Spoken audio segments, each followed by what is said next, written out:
Strong Dads wants to thank Quality Auto Mart for joining us as a sponsor. Quality Auto Mart was born in 1985. They are owned and operated by Mark and Nancy Repke. Quality Auto Mart provides all the services, repairs, and maintenance for your vehicle's needs with a 3-year auto parts and labor warranty. They offer complimentary vehicle safety inspection and estimates. Also, they offer a shuttle service, and the 4th oil change is always on them. They are located at 7307 on State Road 46 in Batesville, Indiana. Make sure you give them a call at 812-934-2301. Welcome to Strong Dads. This is Merle Hutchinson. I'm ready to bring you guys another great show. Well, if you can see, I'm sitting here by myself right now. And so my man Kyle he has been changing up his schedule with a completely different summer schedule. And I'm not sure if there's any end in sight to it. So he and I are talking about what we're going to do with that. And so for the time being anyway, I'm going to be flying solo or having myself in guest. But Kyle's going to be taking a little break until we get this schedule thing figured out. So with that being said, you guys remember we are in the 4th week of our parable series. And before I get into this week's parable, I really want to talk again, just a reminder of what we are doing here with these parables. You know, oftentimes I work with men, and when I'm working with men, I frequently find out, because we are a faith-based ministry at Rock Solid Families, I'll kind of get their story of faith, whatever that is, and I'll get everything across the board, from atheists to, devout Christians, just across the board. And so what's interesting is when you have somebody who has not had a very good experience, or maybe little to no experience with faith, and you ask them, well, so what's your understanding of Christ? And you'll get responses that might be something to the effect of, well, I don't do the whole church religion thing. And so if you dig a little bit deeper, you find out that maybe they've had kind of a warped or bad experience about church or church people. Maybe it was just confusing to them. Maybe they just were never brought up in it with any kind of consistency. And so they've associated the church and Jesus together. And so they just said, even though I asked them about their Jesus relationship, they say, I just don't do the church thing or the religion thing. And so I just want to remind us here, as we're doing these parables, that these are two very different things when we're talking about Jesus and the church, okay? I mean, we're talking about the bride and the groom, okay? And so the whole idea here is they are two different entities, and that's important to distinguish. Many people think that, well, if I, believe in Jesus, then I'm automatically a churchgoer. And some people think because I'm a churchgoer, I automatically believe in Jesus or follow his way. And, that can be true or not, depending on the person and the situation. So when I'm talking with guys, I frequently go right after the idea, well, let's just for now, put the church thing aside, because the church thing can get a lot of other things confused with it. It can get just the legalities of it and procedural questions and answers that don't always seem to make sense to us.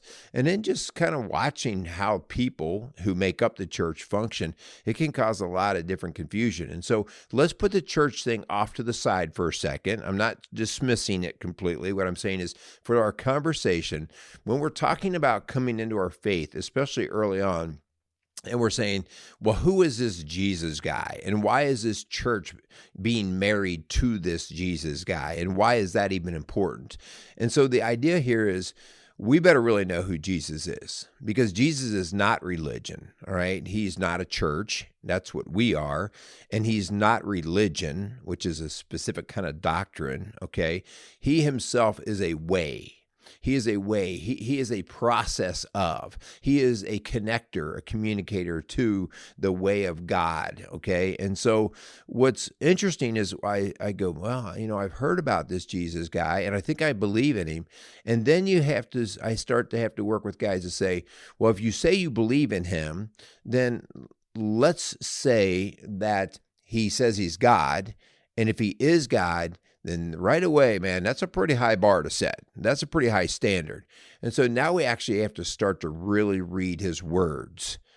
Because if he truly is God and the words that he says really are true, then we've got some learning to do. Not through the church so much as the words of Christ himself, okay?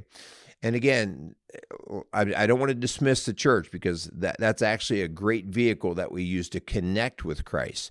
But the word itself of Christ is really where I've got to start to go to understand his nature and the nature of God that he's trying to bring us to. And so that's really what the parables are about. That's why we're doing this whole parable thing. You could argue with the church all day long, but are you ready to argue with Christ? And so for me personally, when I was coming earlier into my faith, it was me putting my church struggles to the side and saying, I just need to know what Christ says, because if he truly is God, then I want to go to the source. And so that was just a start. And that's what these parables are about, because I'm telling you, sometimes when you read these parables, you go, yeah, that might have made sense for those guys, but that's not for me. But that was the teaching of Christ and how it was so oftentimes or opposite or irrational in terms of human thinking, but not in terms of God's thinking and reasoning. Okay. And so that's why these parables are really important. So with that being said, I want to thank our sponsors, the Casey's Outdoor Solutions and Quality Auto Mart, for coming alongside of the Strong Dads podcast and helping us do what we do. So for all of your outdoor landscaping needs, check out Casey's Outdoor Solutions. And for all of your automotive needs, check out Quality Auto Mart, located outside of Batesville, Indiana. All right, so I'm going to read this parable because this parable is one that I struggle with. And you're probably going to hear this and you're going to go, yeah, I never really liked this message either. Okay, but let's dig a little deeper and figure out what we have to change, because Jesus is who he said he is, and that makes him perfectly God. All right, and so we're not going to change his message. We have to change our understanding of his message. So this is the parable of the workers in the vineyard, and this is out of Matthew 20, 1 through 17. For the kingdom of heaven is like a landowner who went out early in the morning to hire workers for his vineyard. He agreed to pay them a denarius for the day and sent them into his vineyard. About 9 in the morning, he went out and saw others standing in the marketplace doing nothing. He told them, "You also go and work in my vineyard, and I will pay you whatever is right." So they went. He went out again about noon, and then about 3 in the afternoon, and he did the same thing. About 5 in the afternoon, he went out and found still others standing around. He asked them, "Why have you been standing here all day long doing nothing?" "Because no one has hired us," they answered. He said to them, "You also go and work in my vineyard."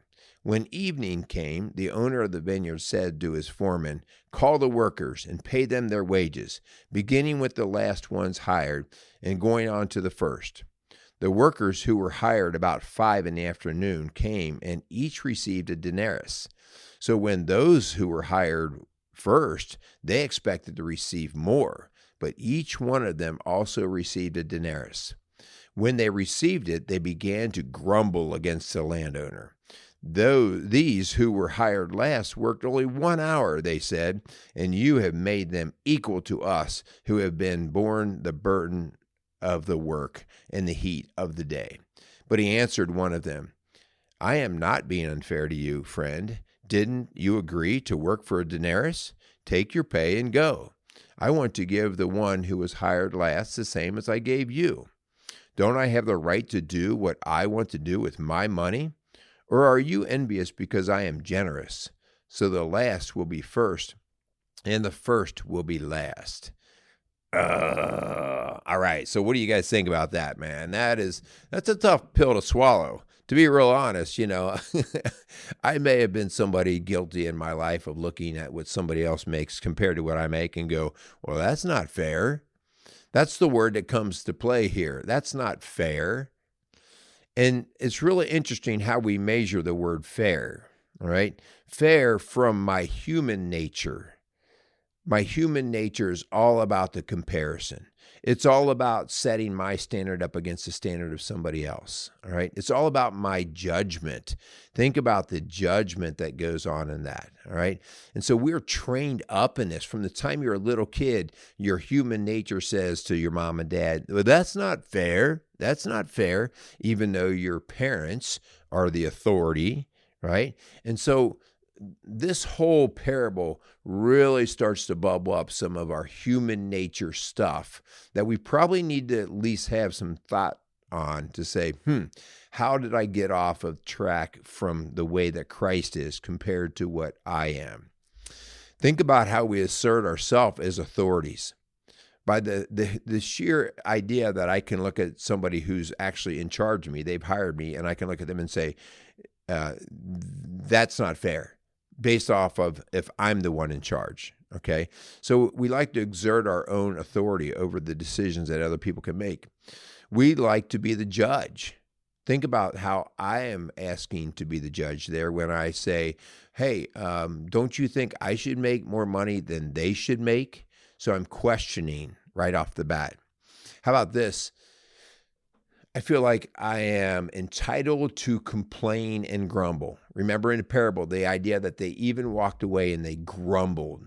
Think about how often you grumble and what your lot in life is.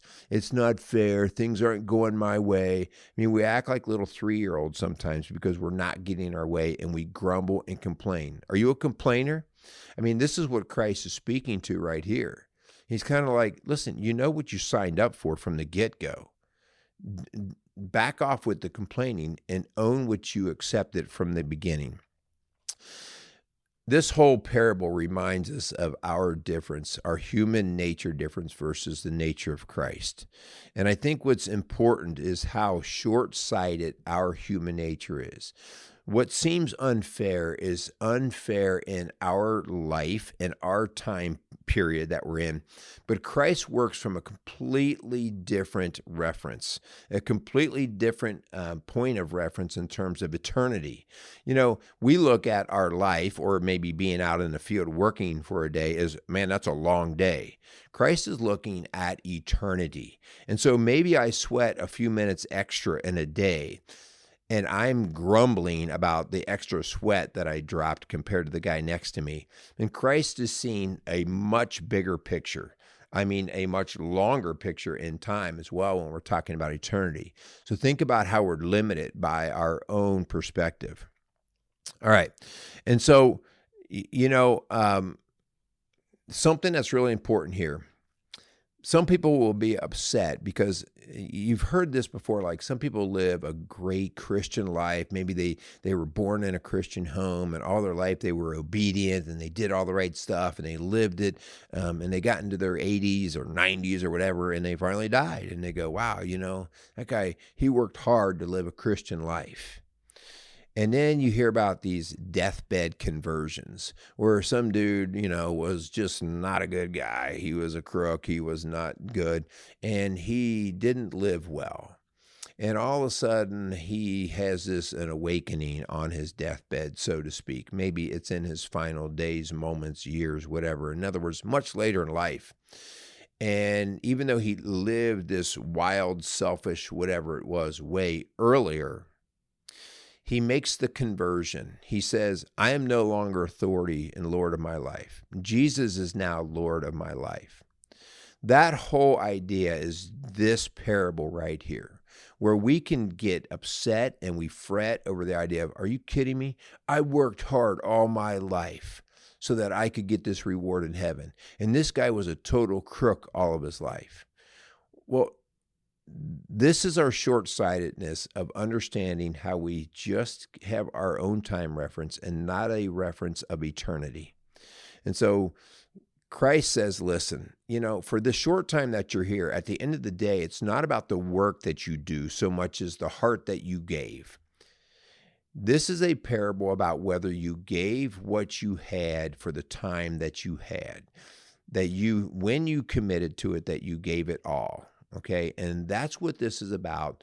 And there's all kinds of reasons why guys didn't get hired into the field, all right? Maybe somebody didn't tell them, hey, there's work to be done. Hey, you should have been here when they were out asking and making altar calls earlier. There's always reasons why people are not able to get in early, so to speak, into the Christian family. But it doesn't matter when you get in. It's a matter of, did you get in? All right. In other words, did you accept Christ and did you give Christ your heart? So anyway, that's kind of my take on the workers in the vineyard. I got to tell you, from the human perspective, not an easy parable for me. I still have that judgment of righteousness in me and fair, and that's on me. And so I ask you to challenge yourself this week as you hear this to say, how much is that a challenge for you? It doesn't mean we shouldn't be paid well for what we do. It means that we make a commitment and we do it and we follow through with it. And then we take what we get with that. All right. But we give our best. We give our all to the work that we commit to. And in this case, are we committing to follow Christ? All right. Hope that parable makes sense. I will be coming back at you again next week with yet another parable. All right. And so that one's going to be about the two sons. So that one's kind of an interesting one. It's kind of a short one, but we're going to get into that one next week and we'll go from there. So, hey guys, appreciate you listening. Do me a favor, share this show. Ask questions, contact me. If we can help you at Rock Solid Families with any kind of coaching, whether it's, I need to be a better husband, I need to figure out this parenting thing a little better, my whole job strategy thing's not working, whatever it is, feel free to reach out. You can get me at 812-576-7625. You can check out whatever we have going on at Rock Solid Families at rocksolidfamilies.org. All right, wrapping it up. So go out there and be a strong dad. Casey's is a premier garden center and gift shop located in Lawrenceburg, Indiana. Casey's offers a wide selection of plants, landscaping materials, home and garden decor, and gifts for every occasion. Casey's is committed to providing exceptional service, a unique shopping experience, and value to every customer. Stop in and see what makes Casey's so unique. Located at 21481 State Line Road, Lawrenceburg, Indiana, or call 812-537-3800. Let Casey's help you add beauty to your home.